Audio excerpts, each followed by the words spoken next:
ಜಿಲ್ಲಾಡಳಿತ ದಲಿತ ವಿರೋಧಿ ನೀತಿ ಅನುಸರಿಸುತ್ತಿದೆ. ಉಸ್ತುವಾರಿ ಸಚಿವರೇ ನಿಮ್ಮ ಗಡೀಪಾರು ಬೆದರಿಕೆಗೆ ಹೆದರುವ ಪೈಕಿ ನಾನಲ್ಲ. ಕೋಡಗಲ್ ರಮೇಶ್ ಆಕ್ರೋಶ. ಚಿಕ್ಕಬಳ್ಳಾಪುರ: ಕಳೆದ 2.5 ವರ್ಷಗಳಿಂದ ಜಿಲ್ಲೆಯಲ್ಲಿ ದಲಿತ ವಿರೋಧಿ ನೀತಿಗಳು ಜಾರಿಯಲ್ಲಿವೆ. ಈಗಿರುವ ರಾಜಕಾರಣಿಗಳು ಬಾಯಲ್ಲಿ ಬಾಬಾ ಸಾಹೇಬರ ಹೆಸರು ಆಚರಣೆಯಲ್ಲಿ ಮಹಾ ಮೋಸ ಮಾಡುವ ಕೆಲಸ ಮಾಡ್ತಿದ್ದಾರೆ. ಇದನ್ನ ಸರಿಪಡಿಸದಿದ್ರೆ ಆಲ್ ಇಂಡಿಯಾ ಬಿಎಸ್ಪಿ ವತಿಯಿಂದ ಸಂಘಟಿತ ಹೋರಾಟ ರೂಪಿಸಲಾಗುವುದು ಅಂತ ಜಿಲ್ಲಾಧ್ಯಕ್ಷ ಕೋಡಗಲ್ ರಮೇಶ್ ಗುಡುಗಿದ್ರು. ನಗರದ ಜಿಲ್ಲಾ ಪತ್ರಕರ್ತರ ಭವನದಲ್ಲಿ ನಡೆಸಿದ ಸುದ್ದಿಗೋಷ್ಠಿಯಲ್ಲಿ ಅವರು ಮಾತನಾಡಿದರು. ಬಾಬಾ ಸಾಹೇಬರು ಹೇಳಿರುವಂತೆ ಎಲ್ಲಿ ಅನ್ಯಾಯವಾಗ್ತದೆಯೋ ಅಲ್ಲಿ ನಾವು ನ್ಯಾಯ ಕೇಳ್ತೇವೆ. ಅನ್ಯಾಯವನ್ನ ಖಂಡಿಸಿ ನ್ಯಾಯವನ್ನ ಕೇಳಿದ್ರೆ ರೌಡಿಗಳಾಗ್ತೇವೆ. ಪೊಲೀಸ್ ಇಲಾಖೆಯನ್ನ ಬಳಸಿಕೊಂಡು ದಲಿತ ಮುಖಂಡರ ಮೇಲೆ ದುರುದ್ದೇಶದಿಂದ ಎಫ್ಐಆರ್ ದಾಖಲಿಸುತ್ತಾರೆ.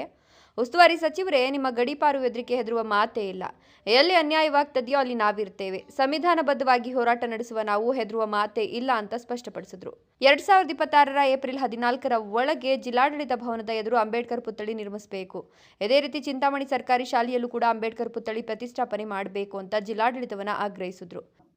ಯಾವುದೇ ಕಾಂಗ್ರೆಸ್ ಇರಬಹುದು, ಜೆಡಿಎಸ್ ಇರಬಹುದು, ಬಿಜೆಪಿ ಇರಬಹುದು, ಈ ಎಲ್ಲ ಪಕ್ಷಗಳು ಕೂಡ ಮನವಾದ ಪಕ್ಷಗಳಾಗಿ ಆಗಿವೆ. ಆದ್ದರಿಂದ SC ST ಮೈನಾರಿಟಿ ಬ್ಯಾಕ್ವರ್ಡ್ ಕ್ಯಾಸ್ಟನ್ನು ಬೆಳೆಯೋಕ್ಕೆ ಬಿಡ್ತಾ ಇಲ್ಲ. ಏನು ಕಾರಣ ಅಂದರೆ SC STಗಳು ರಾಜಕೀಯದಲ್ಲಿ ಮುಂದೆ ಬರೋಕ್ಕೆ ಬಿಡಲ್ಲ, ಮತ್ತೆ ಆರ್ಥಿಕವಾಗಿ ಬೆಳೆಯಲು ಬಿಡಲ್ಲ. ಒಳ್ಳೆ ಬಟ್ಟೆ ಶೂ ಹಾಕ್ಕೊಂಡು ಆಚೆಗಡೆ ಬಂದರೆ ಅವ್ರನ್ನ ನೋಡೋಕ್ಕೆ ಅವ್ರಿಗೆ ಸಹಿಸಲ್ಲ. ಬಾಬಾ ಸಾಹೇಬ್ ಅಂಬೇಡ್ಕರನ್ನು ಸ್ಫೂರ್ತಿಯಾಗಿ ಇಟ್ಕೊಳ್ತಾರೆ. ಆದರೆ ಬಾಬಾ ಸಾಹೇಬ್ ಅಂಬೇಡ್ಕರ್ ಅವರು ಏನು ಭಾರತ ದೇಶದಲ್ಲಿ ಏನು 140 ಕೋಟಿ ಜನ ಇದ್ದೀವೋ ಎಲ್ಲರಕ್ಕೂ, ಈ ಭಾರತ ದೇಶಕ್ಕೆ ಎಲ್ಲ ಜನಾಂಗಕ್ಕೂ ಸಂವಿಧಾನವನ್ನು ಬರೆದಿದ್ದಾರೆ. ಆದರೆ ಬಾಬಾ ಸಾಹೇಬ್ ಅಂಬೇಡ್ಕರನ್ನು ಕೆಲವು ಜಾತಿಗಳೆಲ್ಲ ಮನವಾದಿ ಸಂಸ್ಕೃತಿಯನ್ನು ಯೂಸ್ ಮಾಡಿಕೊಂಡು ಬಾಬಾ ಸಾಹೇಬ್ ಅಂಬೇಡ್ಕರ್ ತಾತ್ಕಾಲಿಕವಾಗಿ ಯೂಸ್ ಮಾಡಿಕೊಳ್ಳುವ ಒಂದು ನೆಪದಲ್ಲಿದ್ದಾರೆ. ಹೇಳಬೇಕಾದ್ರೆ ಚಿಕ್ಕಬಳ್ಳಾಪುರ ಜಿಲ್ಲೆಯಲ್ಲಿ ನಮ್ಮ ಪ್ರದೀಪ್ ಈಶ್ವರ್ MLA ಆಗಿದ್ದಾರೆ. ಅವರು MLA ಆಗೋ ಮುಂಚೆನೇ ಬಾಬಾ ಸಾಹೇಬ್ ಅಂಬೇಡ್ಕರ್ ಪೋಟಿ ಹಿಡಿದು ರೋಡಲ್ಲಿ ತೋರಿಸ್ತಾನೆ ಇದ್ರು. ಆದರೆ ಬಾಬಾ ಸಾಹೇಬ್ ಅಂಬೇಡ್ಕರ್ ಸಂವಿಧಾನದಲ್ಲಿ ಏನು ಕೊಟ್ಟಿದ್ದಾರೋ ಅದನ್ನು ಈಡೇರಿಸೋಕ್ಕೆ ಯಾರ ಕೈಯಲ್ಲೂ ಆಗ್ತಾ ಇಲ್ಲ. ಅದು ಕಾಂಗ್ರೆಸ್ ಆಗ್ಬೋದು, JDS ಆಗ್ಬೋದು, BJPನೂ ಆಗ್ಬೋದು.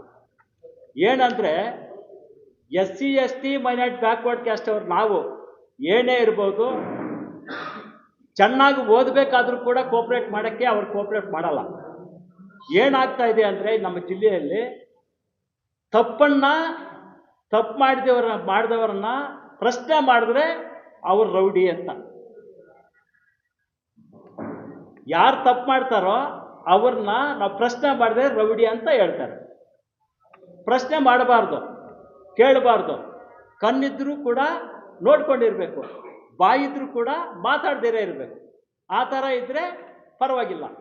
ಅವ್ರು ಬಂದ ತಕ್ಷಣ ಎದ್ದೇಳಿ ನಿಂತ್ಕೋಬೇಕು, ಒಂದು ಸೆಲ್ಯೂಟ್ ಹಾಕಬೇಕು. ಈ ಥರ ಇದ್ದರೆ ಅವ್ರ ಮೇಲೆ ಯಾವುದೂ ಆಕ್ಷನ್ ತಗೊಳ್ಳಲ್ಲ. ಇತ್ತೀಚೆಗೆ ಜಿಲ್ಲಾಡಳಿತ ಭವನದ ಎದುರು ಜಿಲ್ಲಾ ಉಸ್ತುವಾರಿ ಸಚಿವರು ಮತ್ತು ಜಿಲ್ಲಾಡಳಿತದ ದಲಿತ ವಿರೋಧಿ ಧೋರಣೆ ಖಂಡಿಸಿ ಹೋರಾಟ ಮಾಡಿದ ಸಂದರ್ಭದಲ್ಲಿ ಸ್ಥಳಕ್ಕಾಗಮಿಸಿ ಅಹವಾಲು ಸ್ವೀಕರಿಸಿದ್ದ ಜಿಲ್ಲಾಧಿಕಾರಿ PN ರವೀಂದ್ರ ಅವರು 10 ದಿನಗಳ ಒಳಗೆ ಎಲ್ಲ ದಲಿತ ಮುಖಂಡರು ಮತ್ತು ಎಲ್ಲ ಅಧಿಕಾರಿಗಳ ಸಭೆ ಕರೆದು ಸಮಸ್ಯೆ ಪರಿಹರಿಸಲಾಗುವುದು ಅಂತ ಹೇಳಿದರು. ಅದಾಗಿ 20 ದಿನ ಕಳೆದರೂ ಸಭೆಯ ಪ್ರಸ್ತಾಪವೇ ಮಾಡಿಲ್ಲ. ಇದು ಇವರ ದಲಿತ ಪರವಾದ ಕಾಳಜಿ ಅಂತ ಬೇಸರಿಸಿದ್ರು. ಆಲ್ ಇಂಡಿಯಾ ಬಹುಜನ ಸಮಾಜ ಪಕ್ಷದ ಜಿಲ್ಲಾ ಉಪಾಧ್ಯಕ್ಷ ಚಿಂತಾಮಣಿ MR ನಾರಾಯಣಸ್ವಾಮಿ ಮಾತನಾಡಿ, ಇದನ್ನು ಮನಗಂಡು ಜನ್ಮ ತಾಳಿರುವ ಆಲ್ ಇಂಡಿಯಾ ಬಹುಜನ ಸಮಾಜವಾದಿ ಪಕ್ಷ ಪರ್ಯಾಯ ರಾಜಕೀಯ ಶಕ್ತಿಯಾಗಿ ಬೆಳೆಯಲಿದೆ. ಮುಂಬರುವ ಚುನಾವಣೆಯಲ್ಲಿ ನಮ್ಮ ಪಕ್ಷ ಗ್ರಾಮ ಪಂಚಾಯಿತಿಯಿಂದ ಲೋಕಸಭೆಯವರೆಗೆ ಸ್ಪರ್ಧೆ ಮಾಡಲಿದೆ. ನೋಟು ಇರುವವರಿಗೆ ಸೋಲಾಗಲಿದ್ದು ಮತದಾರರಿಗೆ ಗೆಲುವಾಗಲಿದೆ. ಜಿಲ್ಲೆಯಲ್ಲಿ ಕನಿಷ್ಠ 2 ವಿಧಾನಸಭಾ ಕ್ಷೇತ್ರಗಳಲ್ಲಿ ನಮ್ಮ ಪಕ್ಷದ ಅಭ್ಯರ್ಥಿಗಳು ಶಾಸಕರಾಗಿ ಆಯ್ಕೆಯಾಗಲಿದ್ದಾರೆ ಎಂದರು. ಆಲ್ ಇಂಡಿಯಾ ಬಹುಜನ ಸಮಾಜ ಪಕ್ಷದ ಜಿಲ್ಲಾ ಉಪಾಧ್ಯಕ್ಷನಾಗಿ ನನ್ನ ನೇಮಕ ಮಾಡಿದ್ದಾರೆ. ನಾವು ಇವತ್ತು ಆಲ್ ಇಂಡಿಯಾ ಬಹುಜನ ಸಮಾಜ ಪಾರ್ಟಿಯಲ್ಲಿ ಸೇರಿರುವ ಉದ್ದೇಶ ಏನಂದರೆ, ಇವತ್ತು ದೇಶಕ್ಕೆ ಸ್ವಾತಂತ್ರ್ಯ ಬಂದು 75-78 ವರ್ಷಗಳಾದರೂ ಕೂಡ ಈ ಭಾರತ ದೇಶದಲ್ಲಿ ದಲಿತರು, ಅಲ್ಪಸಂಖ್ಯಾತರು, SC ST ಮೈನಾರಿಟಿ, ಹಿಂದುಳಿದವರ ಮೇಲೆ ದೌರ್ಜನ್ಯಗಳು ನಡೀತಾನೆ ಇದೆ. ಆದ್ದರಿಂದ ಈ ಒಂದು ಸಮಾಜಗಳ ಮುಂದೆ ಆರ್ಥಿಕವಾಗಿ, ಸಾಮಾಜಿಕವಾಗಿ, ಶೈಕ್ಷಣಿಕವಾಗಿ ಮುಂದೆ ಬರಬೇಕಂತಂದ್ರೆ ಇವತ್ತು ನಾವು ಪರ್ಯಾಯವಾದಂಥ ಒಂದು ಪಕ್ಷವನ್ನು ಕಟ್ಟಬೇಕು. ಆದ್ರಿಂದ ಇವತ್ತು ಕಾಂಗ್ರೆಸ್, BJP, JDS ಪಕ್ಷಗಳಿಗೆ ಶೆಡ್ಡು ಹೊಡೆದು ಮುಂದಿನ ಬರ್ತಕ್ಕಂಥ ವಿಧಾನಸಭಾ ಚುನಾವಣೆಯಲ್ಲಿ ನಾವು ಆಲ್ ಇಂಡಿಯಾ ಬಹುಜನ ಸಮಾಜದ ಪಕ್ಷದ ಪರವಾಗಿ ಚಿಕ್ಕಬಳ್ಳಾಪುರ ವಿಧಾನಸಭಾ ಕ್ಷೇತ್ರದಲ್ಲಿ 2 ವಿಧಾನಸಭಾ ಕ್ಷೇತ್ರಗಳಿಗೆ ಗೆಲ್ಲಿಸ್ತೀವಿ. ಅದೇ ರೀತಿ ಮುಂದಿನ ಯಾವುದೇ ಚುನಾವಣೆಗಳು ಬಂದರೂ ಕೂಡ ನೋಟ್ ಇರ್ತಕ್ಕಂಥವ್ರು ಸೋಲ್ತಾರೆ, ಓಟ್ ಇರ್ತಕ್ಕಂಥವ್ರು ಗೆಲ್ತಾರೆ.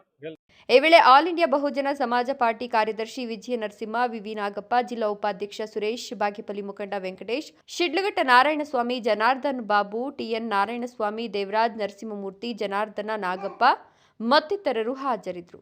Jangalahalli Ashwath, power news 1 Chikkaballapur. ಈಗ ಏನು ಈ ಪಟ್ಟಿ ಕೊಟ್ಟಿದ್ದಾರೆ ನಮ್ಮ ಕಾಶಿರಾಮ್ ಅವರ